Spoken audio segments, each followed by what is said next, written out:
Alrighty, welcome aboard. Today we're doing Southwest Airlines special livery, Shamu livery, going from Los Angeles to San Diego.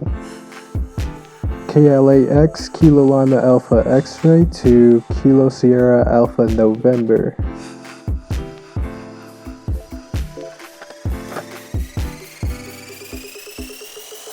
Starting pushback, and you may start engine. Let's go ahead and start our first engine.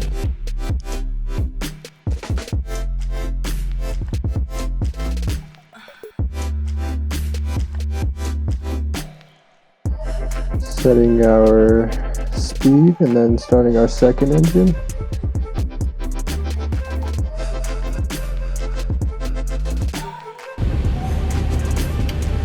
Setting Disconnecting tow. Stand by. Flap set to 5 degrees.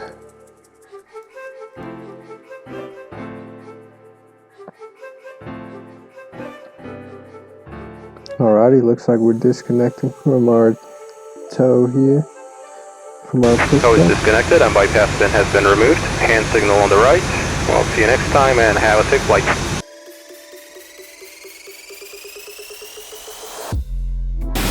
Go ahead and turn up our throttle. Get ready to taxi on the runway 24 left. Disengage cycle.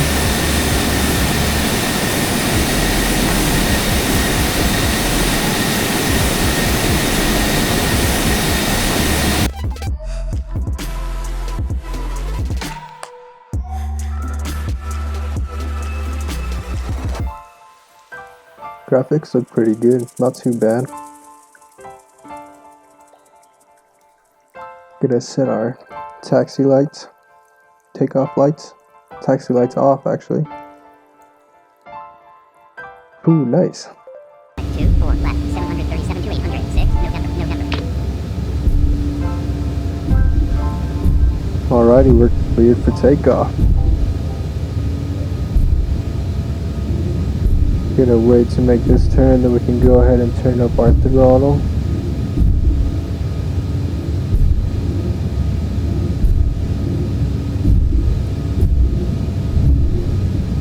A little bit of a glitch there on the runway. Or, I think I might have said runway 24 right. We're on 24 left. Gonna start to turn up our throttle here.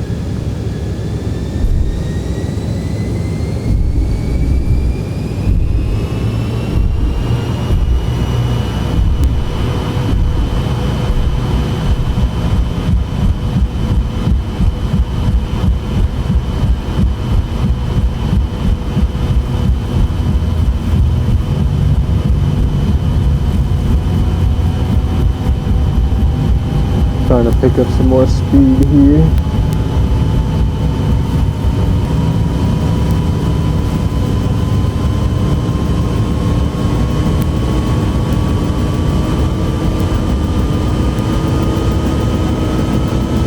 I definitely started the timer too early for the flight duration.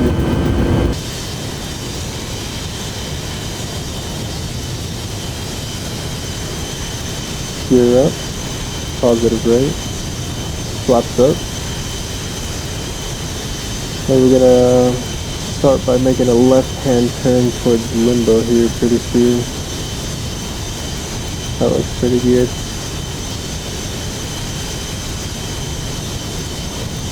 Nice morning flight with the sunrise in the background.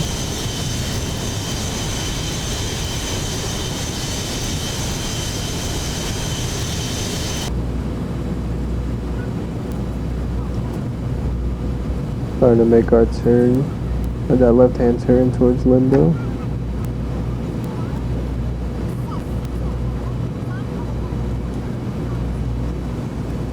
We're going to be climbing to flight level 120.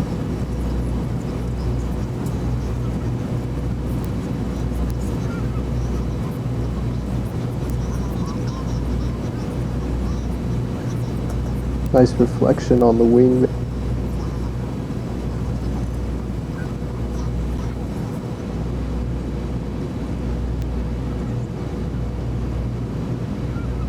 we're gonna be, it's not really a long flight at all. But our estimated time to get there was around like 20 minutes. It's really not long at all. Pretty short flight, pretty easy. Stay pretty low throughout the flight. Wing flex looks good.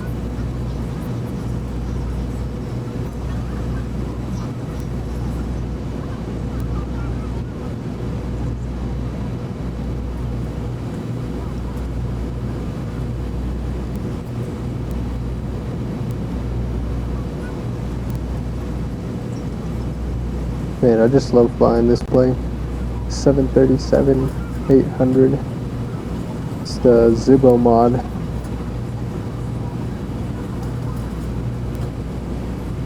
And then we've also got that better pushback plugin, which helps out a lot.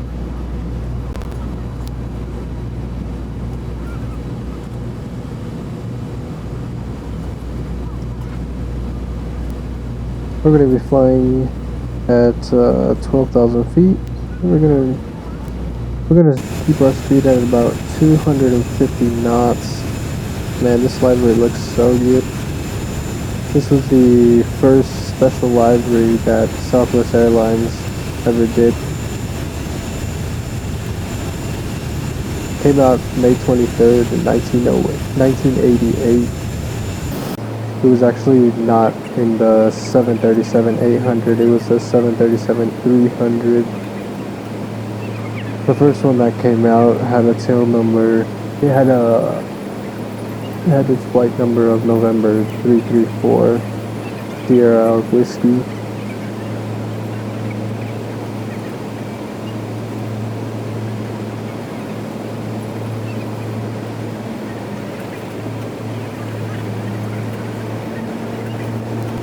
They had a partnership with SeaWorld in San Antonio, Texas.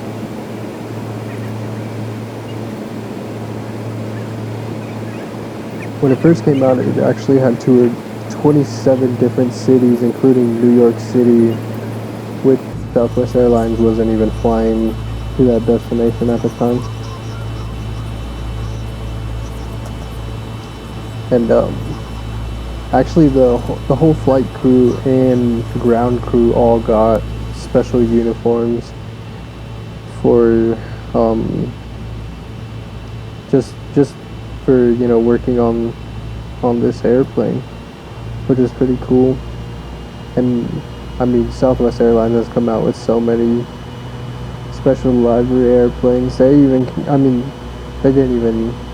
made more than one for sure. I know that they came out with 2 more of these Shamu airplanes, but they were 737-500s. Those were released in 1990.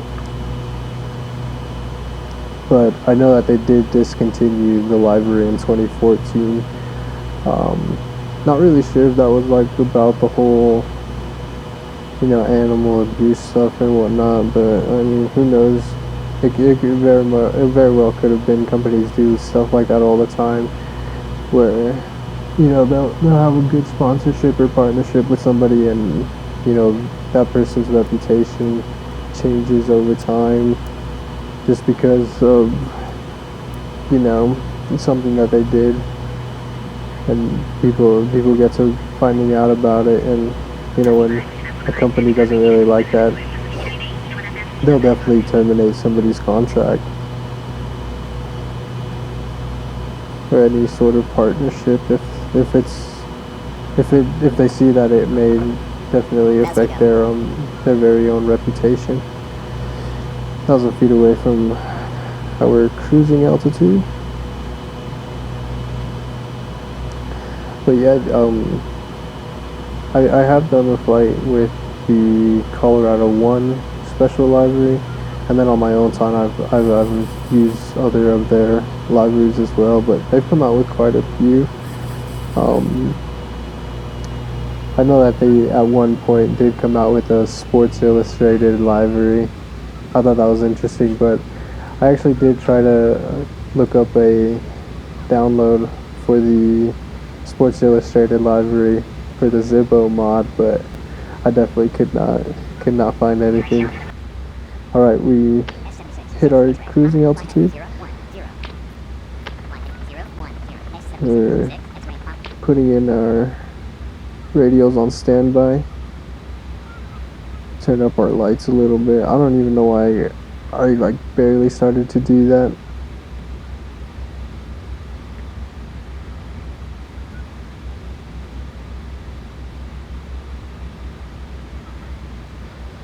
Can't really see too much out. I know we're flying over the ocean right now, but you can't really see anything out towards the shoreline. You can kind of see the reflection of the sun against the water, which gives you an idea of where the shoreline is. Definitely. It's a little foggy out. I'd say hazy. It's not really foggy or anything, like where I can't see too far in front of me. It's definitely not to where I wouldn't be able to land, that's for sure. I think the legal limit that you're allowed to land at is I can't remember if it's 15 or 50. I'm pretty sure it's 15 meters in front of your airplane. If not, it's 50 meters, but yeah, there's like a certain distance that you have to be able to see, or else they will not let you land on a runway.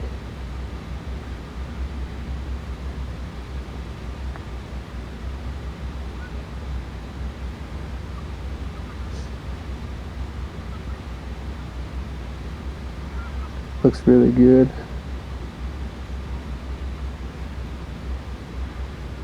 And on this one, I do have the heads-up display on this airplane. I think I definitely will be using it for the landing, just because I want to try it out, and it's pretty fun to use. But it's definitely more.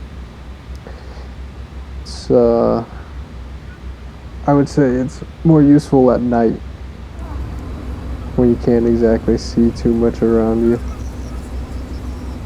Or sometimes I even use my map to see if I'm following the glide slope, and then just flipping down the heads-up display allows me to still see, you know, my regular displays that sit right there in front of me. Plus I can see if I'm following that glide slope with the little diagram that the map on X-Plane allows you to open up.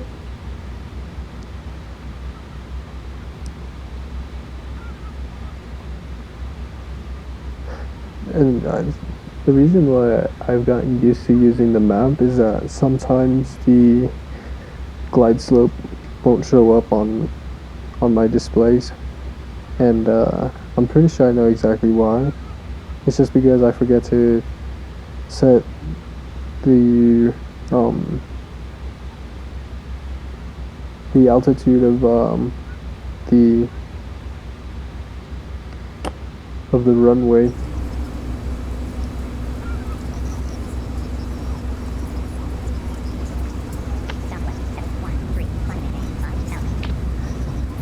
Alright, starting to open up our speed brakes, slow ourselves down, get ready for this approach.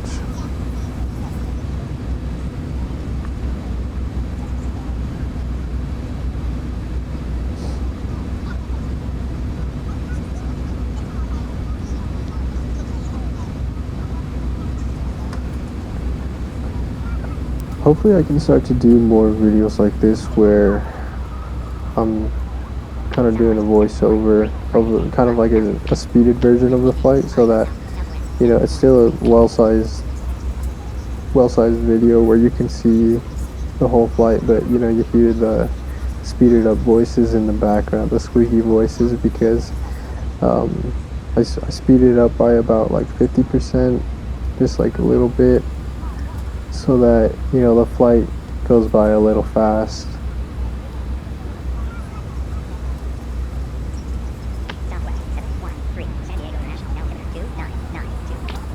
I might even have to turn off the chattering and whatnot in the next one just so that you don't hear so many squeaking voices and all you'll hear is just ATC and anyone else who's on the radios. Alrighty, we're getting ready for our approach here. Going down to 2,000 feet, turning on our landing lights.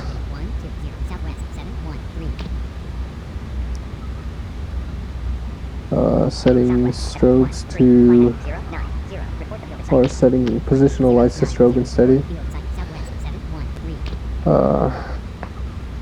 Letting our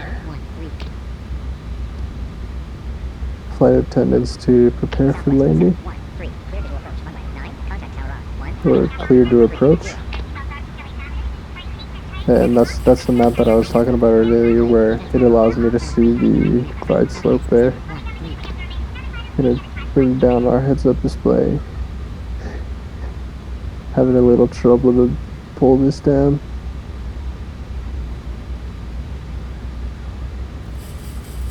Sometimes it can get a little unclear to see, but I mean, for the most part, I can see whether I'm off on speed or elevation or anything, or if I'm leaning too much to one side or the other.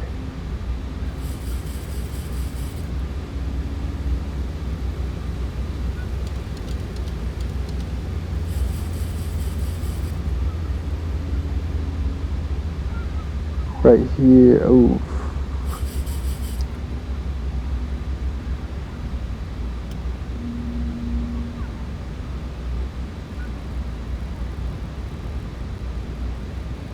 Something started happening here with the autopilot. I was trying to hit the approach so that we could get a much smoother landing, but yeah, not successful. So I'm gonna have to control it with the heading selector. Flaps down a little bit.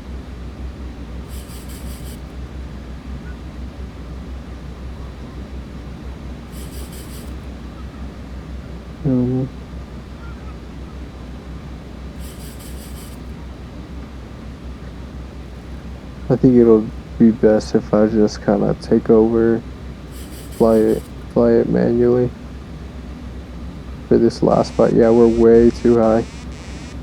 Gonna turn off the autopilot.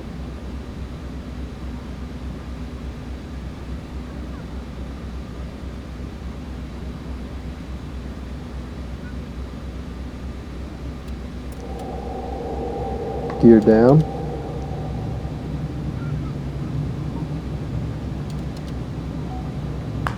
Yeah, we're really high up. Yeah, that whole approach thing did not work too well.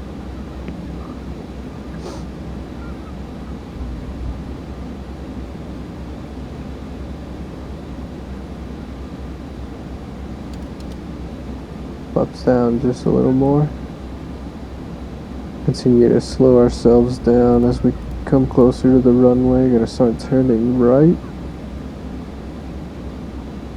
At the same time, we gotta still continue to point our nose down and catch that glide slope again. 1,000 feet.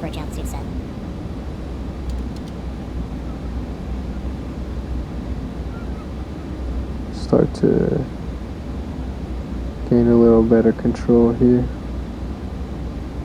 Don't want our rudders. It gets kind of hard with this yoke just because if I twist it left or right, that's how you operate your rudders. Sometimes when I'm turning either left or right, I tend to twist my hand a little bit, which then triggers the rudders, and it's not a fun time when I do that to the extreme. I've had a few failed flights like that, especially in like the B-17. I've definitely 400. crashed the B-17 simply because of that twisting on my yoke.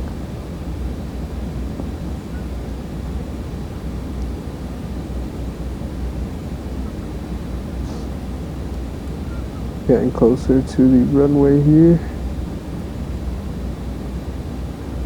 It's a pretty cool little pond that we, I don't know if that's a pond or a lake that you kind of fly over as you approach. But next time we come into San Diego, I'm definitely gonna have all these textures changed because I did just get a scenery pack for all of this not too long ago. Alrighty, start to pull up a little bit. 100. Align ourselves a little better. 100 feet.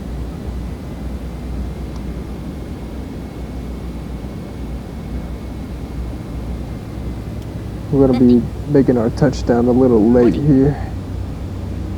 30. 20. 20. Floating a little bit. Ooh, yikes. But we're like way down on the runway.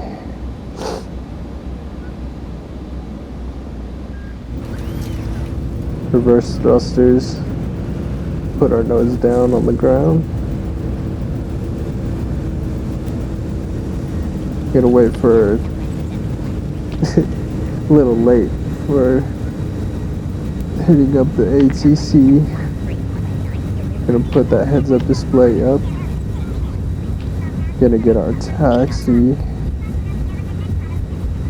And we'll definitely watch the replay here pretty soon before we taxi back to the gate. It was definitely a very late touchdown, but we did it. Go ahead and turn off our runway lights, landing lights, turn on our APU, turn off Pro P, set our position lights to strobe, set engine starters to auto, auto brakes off. So we can go ahead and turn off the timer.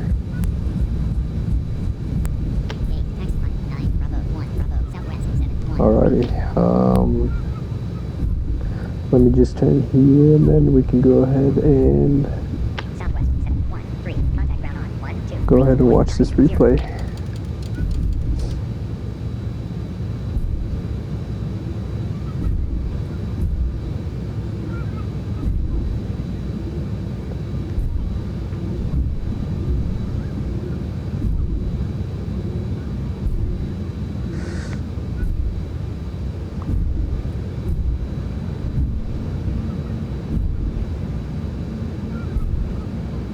Shit, my reverse thrusters are still on.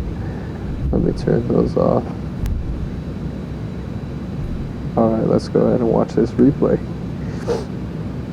from the outside real quick.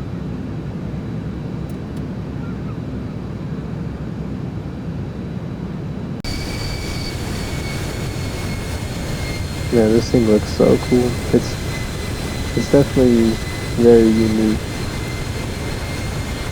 But it's pretty cool to see it on the 737-800. You know, since nobody can actually see this livery in real life, I know that a lot of people will have this on their, you know, flight simulators, whatever it may be.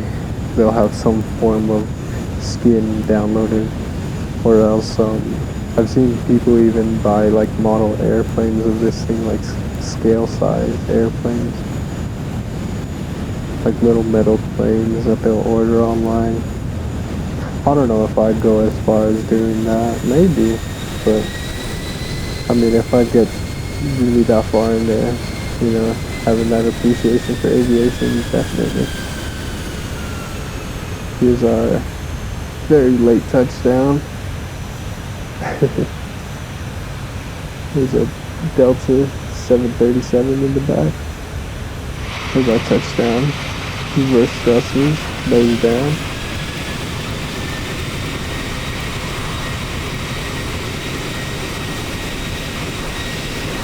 Oh, not a bad landing at all.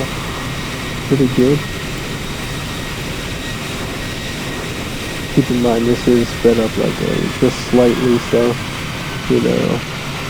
your life would be just a little slower than that, a little more smooth.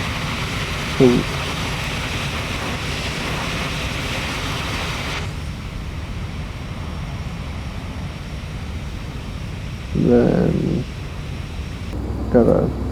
let's go ahead and watch this from our left wing.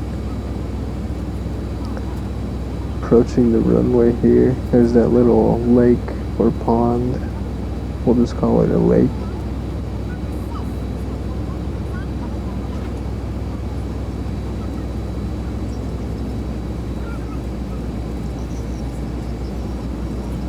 Looking pretty good so far.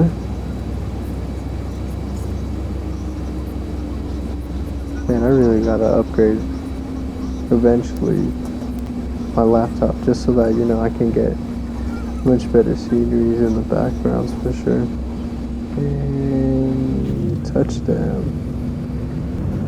Such a nice wing flex. Reverse thrusters. There they go. There's the right wing view with our engine 2.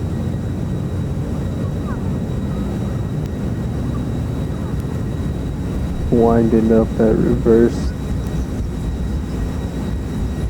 Got our speed brakes opened up.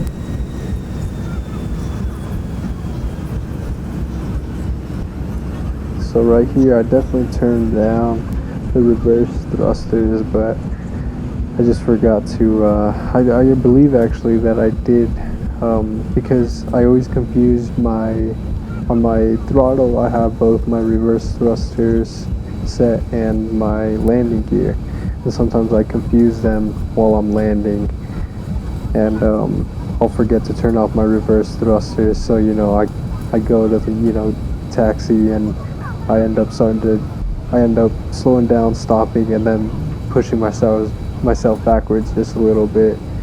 I've even had times where I'm like about to touch the ground, and usually when I've got my back tires on the ground, my back wheels on the ground, that's when I turn on my reverse thrusters, and sometimes I get the reverse thrusters and my landing gear buttons mixed up, so right as I'm about to hit the ground, my landing gear retracts, and I do an entire flight, and it comes down to that last little second, and I end up crashing. That actually just happened to me on a flight from Denver to Colorado Springs.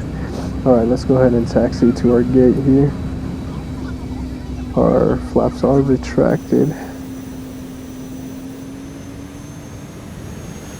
Alright, reverse thrusters are definitely off now.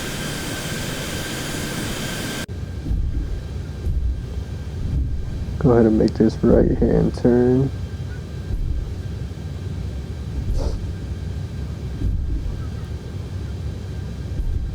But yeah, this is just like a perfect flight. Like honestly, this is one of my most well-known flights, either from LAX to San Diego or from Denver to Colorado Springs. Those are like my favorite like short flights. Yeah, I also enjoy doing the Las Vegas to Groom Lake to Area 51. That one's a pretty short flight as well, but really fun. Kind of sucks that there is not, well, I know that there is a library that you can download for the 737 Zibo, which has the Janet Airlines library, but for some reason it doesn't let me download it, so my flight that I did post on flying to Area 51 was in the private jet, the Green Wolf. Yeah.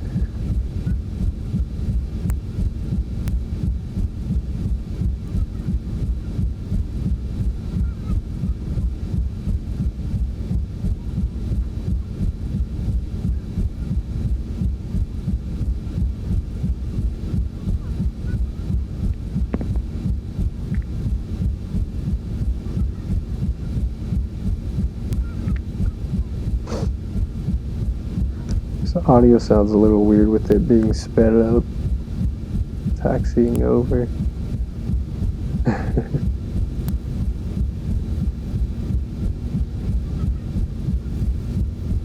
But yeah, I hope to start posting more videos like this, to where, you know, I can just post a nice flight like this. I'm definitely gonna do this for a flight that I'm doing. I'm actually doing island hopping throughout Hawaii, and I've already done one flight. And I've actually got the other flights already recorded. I just gotta, edit those and get them posted up.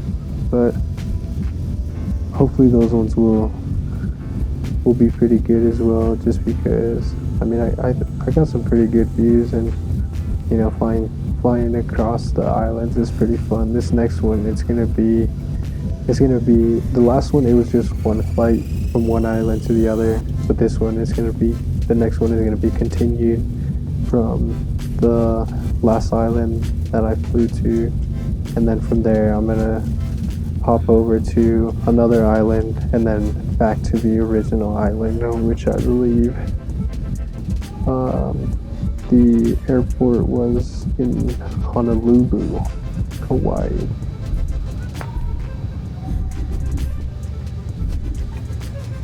So yeah, the next video for the Hawaii island hopping will be two flights in one video. Alrighty, bring up our throttles just a little bit, finish up this taxi.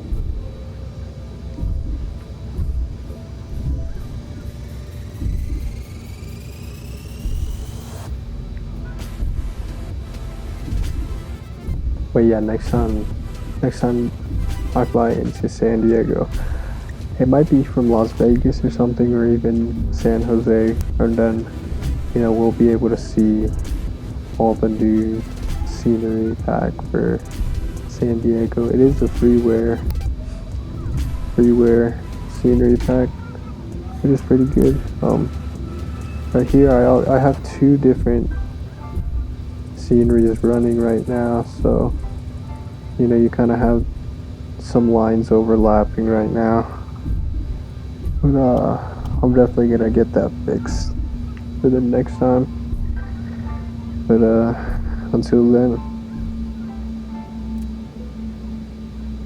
I'll see you for the Hawaii Islands, our next flight.